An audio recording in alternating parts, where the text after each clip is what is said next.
नमस्कार दोस्तों। क्यों इस सरकार पर इतने सवाल? 10 साल की राजनीति देश को वरदान या श्राप?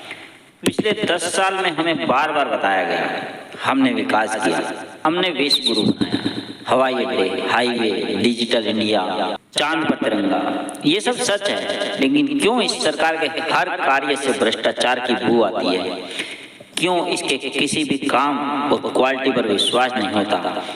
क्यों इतना काम होने के बाद भी सरकार पर सवाल उठते हैं? क्या आपके लड़के को नौकरी मिली? क्या किसान को सही दाम मिले? क्या आम आदमी को महंगाई से राहत मिली? क्यों हिंदू मुसलमान का मुद्दा इतना बढ़ गया? या हमें जो दिखता है उन सबसे हटकर इस देश में कुछ और चल रहा है? क्या चीन और रूस की तर्ज पर अब एक ही पार्टी का देश पर कब्जा होगा? धीरे धीरे चुनाव प्रक्रिया बंद करने के रास्ते खोजे जा रहे हैं, या चुनाव केवल दिखावा रह जाएगा? वो जो चाहेंगे वही होगा। सोचो, क्यों हमें लगता है कि सत्ता को सत्ता जाने का डर सता रहा है?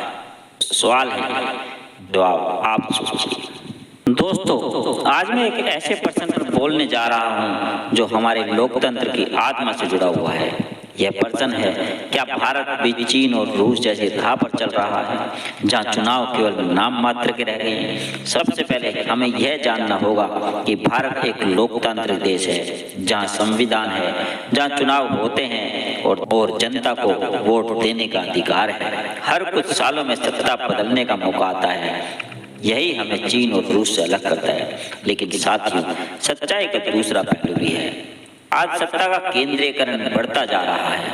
मीडिया और संस्था पर दबाव की बातें सुनाई देती हैं। नागरिक अधिकारों और असहमति की आवाजों पर संकुचन दिखाई देता है और डिजिटल युग में सरकार की निगरानी की ताकत भी बढ़ गई है।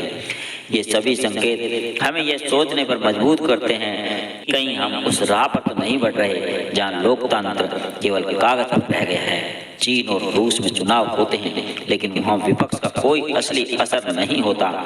मीडिया पर पूरा नियंत्रण है और नागरिक स्वतंत्रताएं बहुत सीमित हैं।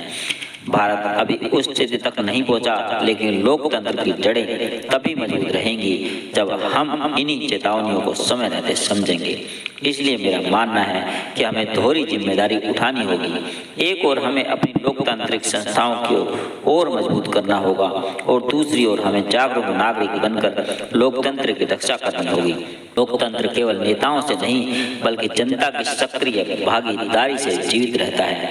अंत में मैं यही कहूँगा, भारत की असली ताकत उसकी विविधता, उसकी बहस करने की संस्कृति और जनता की आवाज में है।